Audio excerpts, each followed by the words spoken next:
menentukan nilai-nilai yang telah menjadi fungsi kita, tujuan hidup kita itu. Ya, ini memang hal penting. Bahkan sekarang ini kan banyak orang risau tentang betapa anak-anak itu bisa membaca teks di dalam buku ini, itu bisa dibaca sebagai sebuah tulisan, sebagai kalimat itu bisa dibaca. Tapi apa kemudian yang ditangkap, itu yang persoalan. Belum banyak yang bisa membaca. Demikian juga dalam membaca realitas.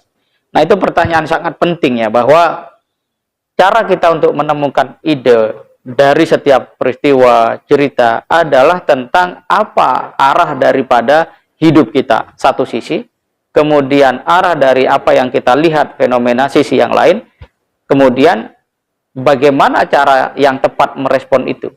Misalnya ada seorang pejabat yang setiap hari muncul di internet, di platform media sosial dengan berbagai macam model yang memang didesain sebenarnya. Karena yang masuk media sosial itu tidak ada yang tidak didesain.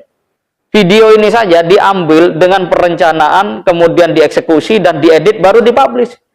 Apalagi seorang yang memang punya konsistensi di dalam hadir pada platform-platform media sosial. Jadi kita jangan pernah mengira bahwa sesuatu yang kita lihat itu betul-betul natural. Memang ada sebagian konten itu natural.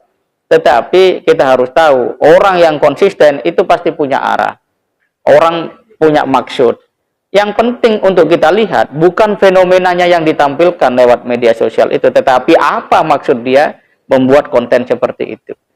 Kalau kita bisa menemukan di balik sebuah konten makna, maksud, arah gitu ya, maka kita akan bisa menilai secara tenang, secara objektif, dan kita tidak tergesa-gesa untuk kemudian melakukan share-share seolah-olah inilah pahlawan hari ini gitu. Dari mana kita bisa memberikan sebuah penilaian bahwa seseorang itu pahlawan hanya karena dia rajin konten dan seterusnya.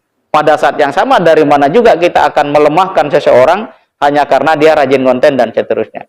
Semua punya maksud, semua punya tujuan. Yang penting kita lihat adalah apakah kita sudah menangkap ya substansi dari orang itu melakukan sesuatu.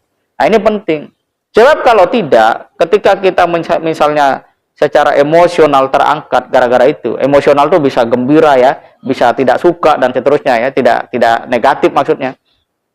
Kemudian kita share ke orang lain, ada yang tidak setuju, terjadi pro kontra di sana. Anda akan kehabisan waktu untuk membahas sesuatu yang sebenarnya tidak perlu. Bandingkan kalau Anda ambil buku, Anda tulis, Anda jelaskan maksud dari buku itu sesuatu, ya memang tidak akan banyak yang komentar, tetapi itu penting gitu loh. Penting bagi kita hari ini dan penting untuk keberlanjutan umat, bangsa, dan negara ini, terutama dalam konteks melahirkan anak-anak bangsa yang cerdas. Nah, ini yang harus kita lihat, harus kita gali. Nah, terakhir, untuk bisa membaca dengan baik adalah kita mesti punya wawasan tentang sejarah, sehingga kita bisa melakukan komparasi. Contoh, kenapa dulu Bung Karno senang baca buku, padahal Indonesia belum bisa atau masih dalam penjajahan. Mungkin percetakan buku sangat terbatas.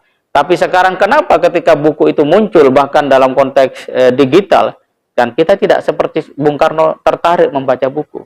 Padahal dengan baca buku yang sangat terbatas ketika itu Bung Karno, itu bisa bahasa Belanda dia, dan dia bisa berhadap-hadapan dengan orang Belanda, memposisikan penjajah secara setara, dan hari ini bisa dilihat saja dalam hati kita, kalau kita ketemu orang bule misalnya, apakah kita merasa setara dengan dia, atau kita merasa bule itu lebih keren dari kita. Itu persoalan-persoalan di sini, daya baca, mindset, kira-kira begitu.